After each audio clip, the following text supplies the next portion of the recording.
Assalamualaikum warahmatullahi wabarakatuh. Selamat berjumpa kembali dengan saya Prayitno dari channel Prayitno Berbagi. Pada kesempatan ini alhamdulillah kita masih diberikan keselamatan, kesehatan, diberikan rahmat, hidayah, petunjuk jalan yang lurus dari Allah, diberikan hidayah sehingga kita harus mensyukurinya karena nikmat Allah yang telah diberikan kepada kita, yang kita terima adalah tak terhitung. Nah, untuk itu kita harus mensyukurinya. Jika kita tidak mensyukuri, maka kita termasuk yang mendapatkan azab.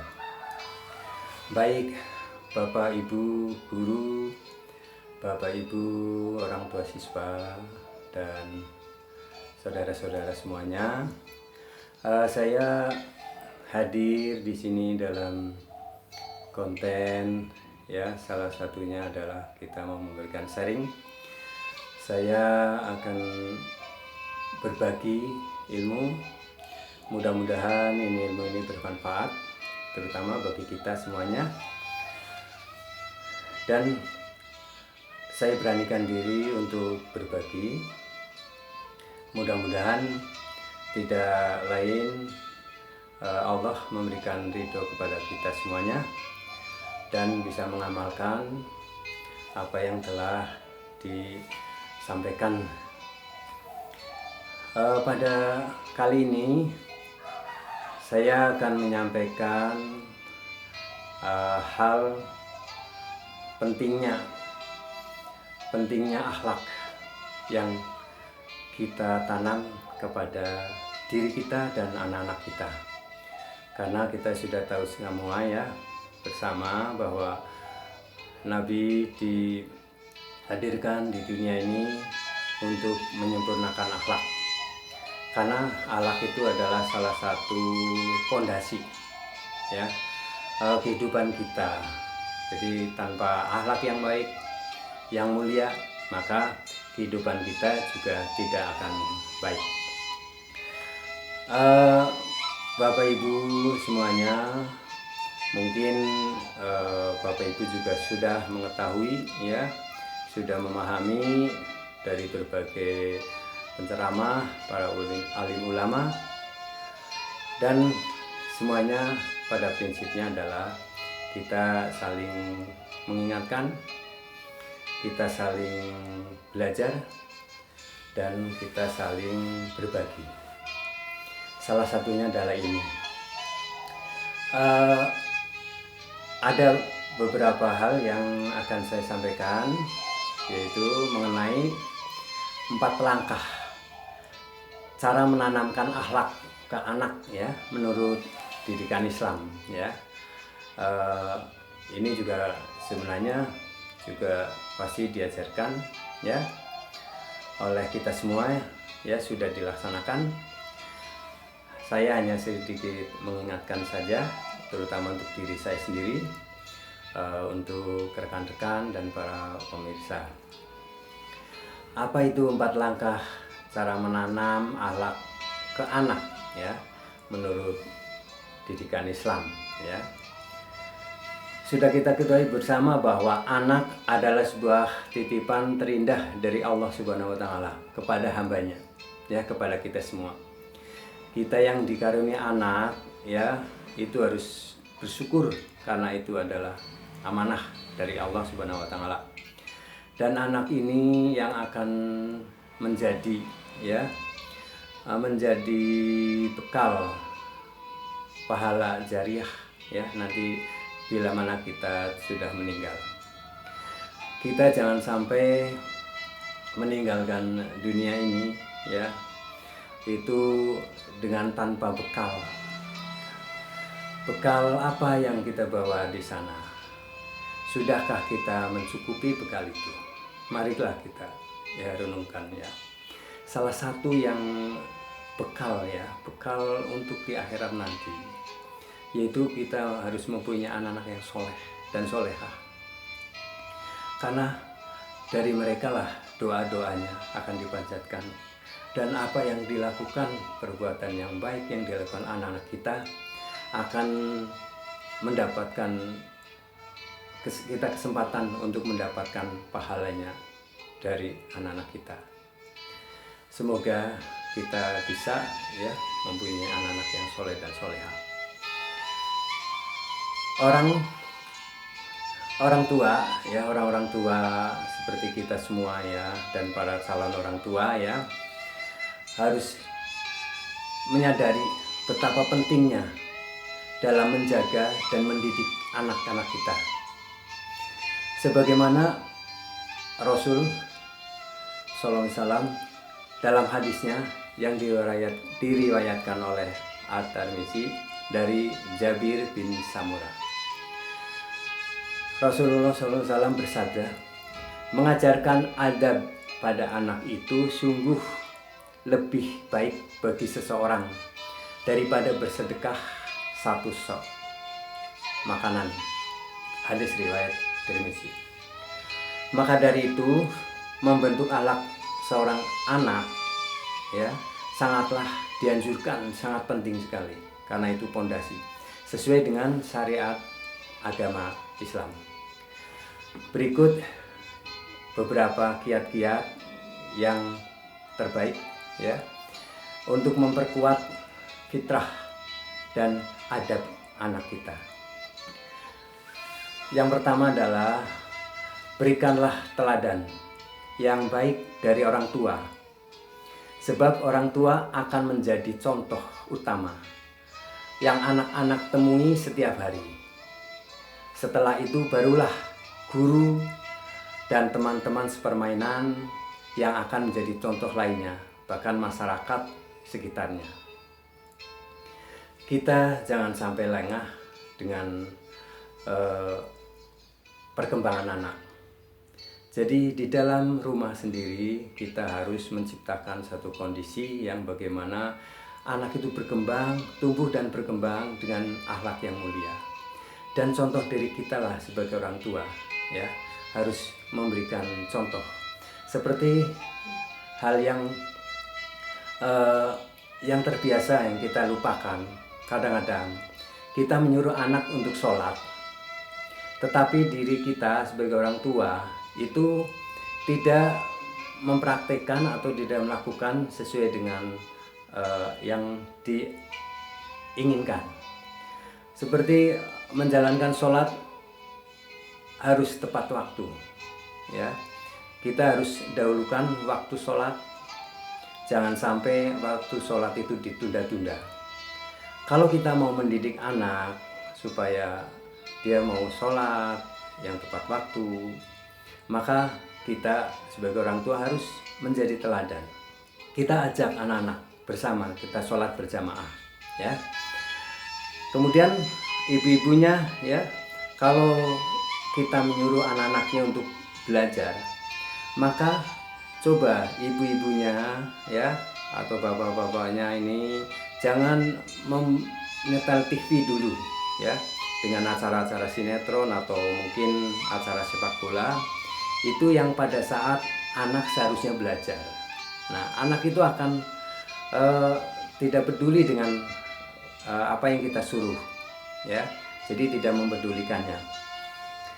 Nah, itu beberapa hal yang sebenarnya tiap hari kita lakukan tanpa sadar kita sudah memberi contoh yang tidak baik. Nah, untuk itu mari kita ingat kembali ya, kita introspeksi ya, apa yang telah kita lakukan, kita coba kita berbalik supaya hal-hal yang baik yang akan diikuti oleh anak-anak kita. Setiap anak itu terlahir fitrah ya, suci. Kemudian orang tuanya lah yang membuatnya akan seperti apa ya. Jadi awal mula pendidikan itu dari ibu ya, ibu di kandungan, kemudian di rumah ya, itu akan menjadi pengalaman pertama ya sebelum anak itu sekolah dan kita serahkan kepada guru di sekolah. Yang kedua adalah mengajak anak mumayyiz, beraktivitas bersama orang tuanya, ya. Eh, muwayis, ya, maaf kalau salah. Muwayis, maaf. Menurut Imam Syafi'i adalah seorang anak yang usianya telah mencapai 7 tahun dan dia bisa membedakan baik buruk dalam dirinya. Pada masa ini anak-anak sudah bukan lagi anak-anak kecil, ya. Usia SD itu ya masuk 7 tahun itu tidak dianggap anak kecil. Artinya mengajak beraktivitas bersama orang tua akan membantu memenuhi kebutuhan sesuai yang diketahuinya. Disinilah perasaan dan tanggung jawab diuji dalam dirinya, ya. Jadi di usia anak SD itu akan membedakan ya mana yang baik, mana yang buruk. Nah, untuk itu kita mesti menanamkan ya, mendidik anak itu jangan sampai kita keliru karena itu adalah masanya, ya. Yang ketiga, memberikan penilaian terhadap apa yang anak lakukan. Jadi tujuannya untuk menyadarkan anak mengenai perasaan. Misalnya, ya, kita memberikan penilaian terhadap anak. Jika dia bertengkar, ya, bertengkar dengan temannya, dengan saudaranya, ya, saling mengejek dan sebagainya, orang tua itu wajib memberitahu bahwa hal tersebut merupakan tindakan yang keliru, ya. Nah, disitulah ada bedanya. Hal yang tidak ini kita langsung memberikan pembeda yang baik dan yang buruk. Dari sanalah anak bisa memahami ya mana yang baik dan yang buruk untuk dia lakukan. Demikian pula ketika mereka melakukan sesuatu yang baik dan positif, orang tua juga bisa memberikannya penghargaan, ya, dan pujian agar mereka bangga terhadap dirinya ketika melakukan kebaikan. Misalnya saja, anak itu memberi makanan atau jajan kepada temannya, ya, itu harus dipuji, harus kita ini kan bahwa itu adalah tindakan yang baik dan harus dilakukan. Jiwa sosial, ya, menolong kepada teman, bermanfaat kepada teman, memberi tahu, menjelaskan kalau temannya itu kesulitan dalam belajar, itu baik sekali dan itu harus disampaikan secara ini, ya.